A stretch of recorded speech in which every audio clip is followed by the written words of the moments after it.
ఏలూరులోని వట్లూరులో TDP YCP నేతల మధ్య ఘర్షణ జరిగింది. ఎమ్మెల్యే చింతమనేని ప్రభాకర్, వైసీపీ మాజీ ఎమ్మెల్యే అబ్బయ్య చౌదరి ఓ వివాహానికి హాజరయ్యారు. ఫంక్షన్ హాల్ మధ్యలో వైసీపీ నేత కారును డ్రైవర్ ఆపాడు. కావాలనే తన కారును అడ్డంగా వైసీపీ వాళ్లకు చెందిన కారును పెట్టారని చింతమనేని మండిపడ్డారు. వైసీపీ నేత డ్రైవర్పై చింతమనేని ఆగ్రహం వ్యక్తం చేసి అక్కడి నుంచి వెళ్లిపోయారు. ఈ నేపథ్యంలో కాసేపటి తర్వాత ఫంక్షన్ హాల్ దగ్గర ఇరు వర్గాల మధ్య వాగ్వాదం జరిగింది. వైసీపీ నేతలు కావాలనే కారును అడ్డంగా పెట్టి తమతో గొడవ పెట్టుకోవాలని చూశారని చింతమనేని ఆరోపించారు.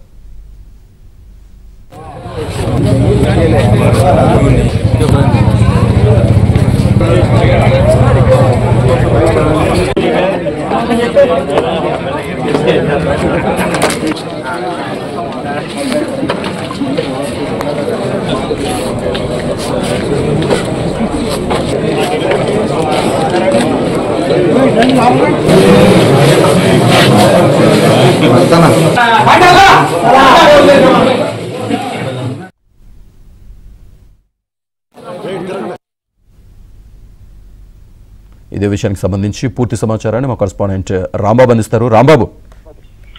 శ్రీనివాస్, మనం చూస్తున్నాము నిన్న రాత్రి ఏలూరు సమీపంలోని సీతారాంపురంలో ఒక ఫంక్షన్ హాల్ జరిగిన వివాహానికి ఏలూరు నుంచి ఎనగ టీడీపీ నాయకులు, వైసీపీ నాయకులు హాజరయ్యారు. వీరిలో దెందులూరు ఎమ్మెల్యే చింతమనేని ప్రభాకర్ కూడా ఉన్నారు. అదేవిధంగా దెందులూరు మాజీ ఎమ్మెల్యే, వైసీపీకి సంబంధించిన మాజీ ఎమ్మెల్యే అబ్బాయి చౌదరి కూడా హాజరయ్యారు. అయితే అబ్బాయి చౌదరి వాహనాన్ని అయితే ఆ కారిడార్ లో పార్క్ చేస్తారు. అంటే వేరే కార్లో వెళ్ళడానికి వీలు లేకుండా ఫంక్షన్ హాల్ కారిడార్ లో పార్క్ చేస్తారు. ఈ సమయంలోనే ఫంక్షన్ అటెండ్ అయ్యి వస్తున్న దెందులూరు ఎమ్మెల్యే చింతమనేని ప్రభాకర్ ఈ కారు అడ్డంగా ఉంది. దాంట్లో చింతమనేని ప్రభాకర్ అక్కడికి వచ్చి కారుని అడ్డంగా ఎందుకు పెట్టారని చెప్పేసి ఆ డ్రైవర్ పై ఆగ్రహం వ్యక్తం చేశారు. ఆ తర్వాత ఆయన అక్కడి నుంచి వెళ్ళిపోయారు. అయితే ఈ పరిస్థితుల నేపథ్యంలోని ఈ వివాదం జరగడంతో అక్కడ కొంతమంది టీడీపీ నాయకులు, అదేవిధంగా వైసీపీ నాయకులు ఒకసారి గుమ్మికూడారు. దాదాపు 50 నుంచి 100 మంది వరకు వీళ్ళు గుమ్మికూడారు. ఇరు వర్గాల మధ్య కొంతసేపు వాగ్వాదం సాగింది. అయితే అక్కడ చేస్తున్న పోలీసులు అయితే వాళ్ళని అక్కడి నుంచి వెళ్ళిపోమని చెప్పేసి స్పష్టంగా ఆదేశాలు ఇవ్వడంతో ఇరు వర్గాలు అక్కడి నుంచి వెళ్ళిపోయాయి. అయితే దీనికి సంబంధించి చింతమనేని ప్రభాకర్ మాత్రం మీడియాతో మాట్లాడుతూ తనను అనవసరంగా రెచ్చగొట్టే విధంగా వీళ్ళు ప్రవర్తించారని చెప్పేసి చింతమనేని ఆరోపణలు చేశారు.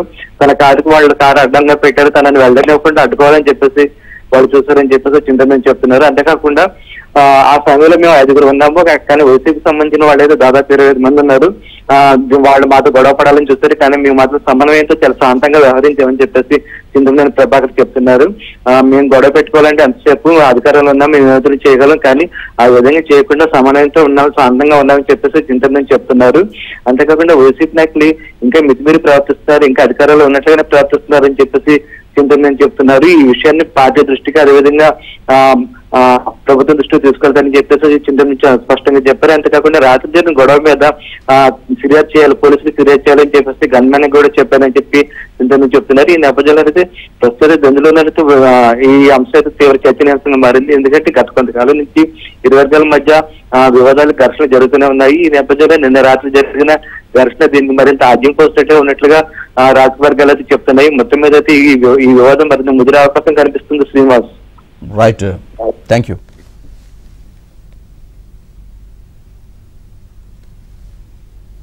పద్మావతి కళ్యాణ మండపానికి మ్యారేజ్కి వెళ్ళాము. గుడివాడ ఎమ్మెల్యే గారు, అమలాపురం ఎమ్మెల్యే గారు వీళ్ళందరూ కూడా వివాహానికి హాజరవడం జరిగింది. వివాహం చూసుకుని నేను బయటకుని వస్తే నా కారు బయటకు వెళ్ళడానికి వీలు లేకుండా ఇక్కడ ఉన్నటువంటి వైఎస్ఆర్ పార్టీ ఇన్ఛార్జి మా కారు ఎదురుగా అడ్డంగా పెట్టి గొడవని ప్రేరేపించి ఆ గొడవ ద్వారా రాజకీయ లబ్ధి పొందాలని ప్రయత్నం చేశాడు. ఈ కూటమి ప్రభుత్వంలో ఇలాంటి విషయాలేవి కూడా ఎదరికెళ్ళవు. కళ్ళు లేని ప్రభుత్వం కాదు, చూస్తూ ఊరుకునేటువంటి ప్రభుత్వం కూడా కాదు. ఏం జరిగిందో అదంతా కూడా మా గన్మెన్ని పోలీస్ స్టేషన్కి వెళ్ళి కంప్లైంట్ ఇవ్వమన్నాను. కింద పడ్డ మేమే నెగ్గాము అనిపించుకోవడం కోసం కృత్రిమంగా ఆలోచనలు చేస్తున్నారు. వాళ్ళు చేసినటువంటి దురాఘాతాలనే విషయాలను కూడా ముఖ్యమంత్రి గారి దృష్టికి, ఉప ముఖ్యమంత్రి గారి దృష్టికి, అందరి దృష్టికి కూడా నేను తీసుకుని వెళ్తా.